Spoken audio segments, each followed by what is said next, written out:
Okay, Kanban adoption and change management. The question is, shifting an organization to a new way of working can be very difficult. What strategies have you found most effective for promoting Kanban adoption? Leading by example. That Leading by. is the yeah, that is the easiest way to introduce any change, actually. Just choose one team, find what the issues are, fix them with Kanban practices, see the improvements going, start measuring the things you would like to improve, right? So like the efficiency, predictability, things like that. And when you see the outcome, when you see the results that the team is actually improving, or maybe in your context, it will be more focused on the communication inside the team or Mm, many other things that might be important, right? That can mm, also influence the performance of the team.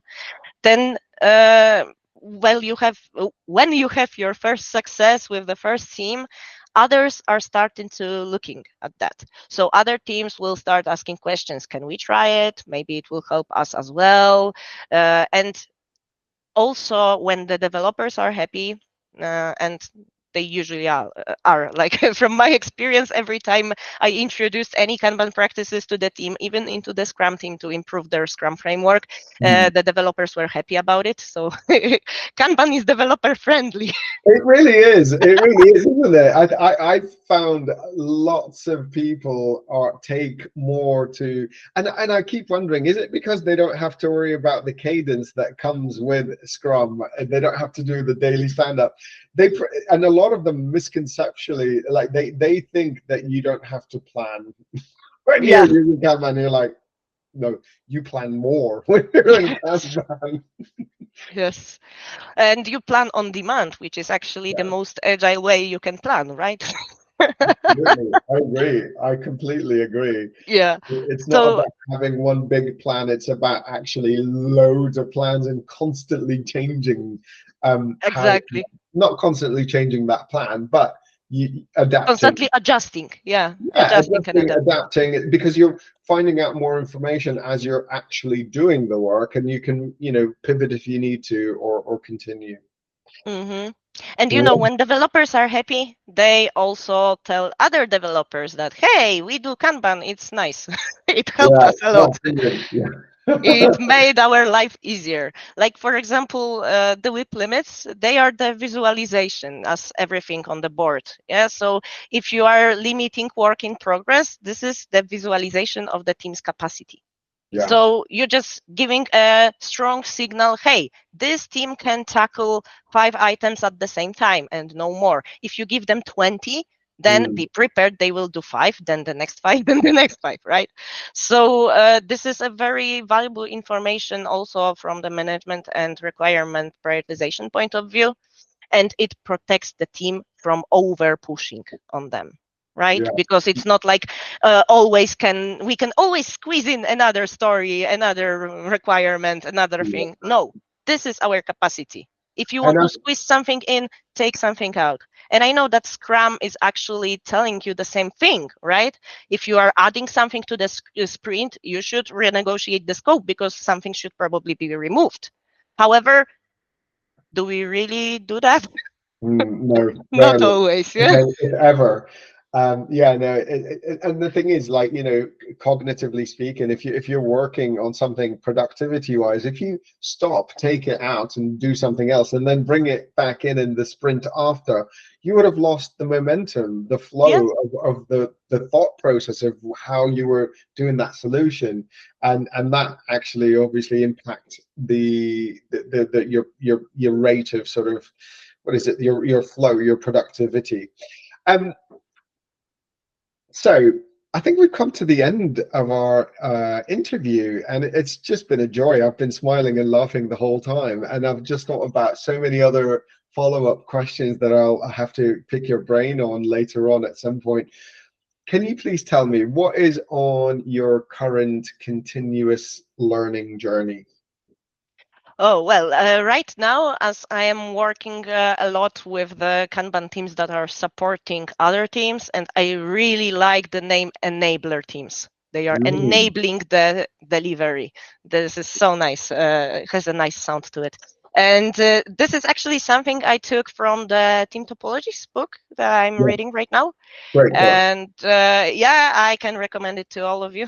I really enjoy it, and it can help you understand how the organization works as a system and how different teams can have totally different context. So if, for example, you think that your Scrum team might benefit from Kanban or other ways of working more, then maybe doing some analysis of what type of team and requests you have might actually help you find a better approach.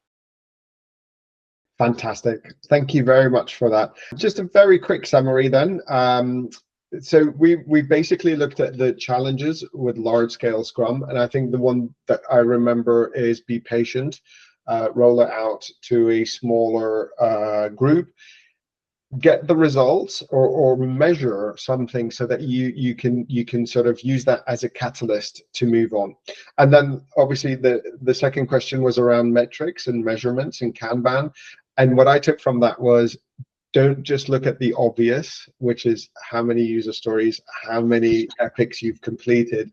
It's actually more about sort of how much time is it taking you to get the information at the right level before you can start, and also measuring, things like what's the cost of delay, what's the cost of the bugs, the problems that you're getting, and also the changes that you've had to make. And then I think we moved on to how to design your board. Actually, we moved on to way other things, but I'm going to try to stick to the Kanban board design and how we can do that with complex workflows. And the biggest take from that is, meet the people where they are. Don't try to force them into something. Look at what they're currently doing, look at some bottlenecks, maybe exposing some bad practices, and then try to solve these,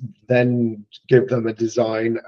So basically do it with them, don't just give it to them. Yeah. Do it with them, invite them onto that. And then lastly, we spoke about Kanban adoption and change management. And that was literally a couple of minutes ago, so I'm not going to do a big summary on that. Where can people get hold of you? Tell us a little bit about where's a good place. How can we go to your training? I'm going to put some links in the chat. So hopefully you can see some links here. To my classes, and of course you can also reach out to me on LinkedIn. There will be a link as well here. Yes. And yeah, I really encourage you to reach out. I like making new acquaintances. If you have any questions or would like to learn more about Kanban, just reach out, write to me. Maybe I will not answer the same day, but I will answer. Eva, it's been an absolute pleasure, and I honestly, I've learned so much from this call. I really appreciate your time. And for my viewers, if you really enjoyed this, please like or subscribe and share it with your friends. Share the goodness. All right, awesome. Do you know what? I'm looking forward to going back into work and just like preaching about some of the changes that we've talked about, and I'm going to share this video with some of my colleagues at work as well. Thank you so much, Awesome. Eva, and it's been fantastic chatting to you. Thank you for having me. I'm really grateful for the invitation. It was awesome to be your guest, and I really hope that the viewers will enjoy our conversation. Super, I'm sure they will. Thank you so much.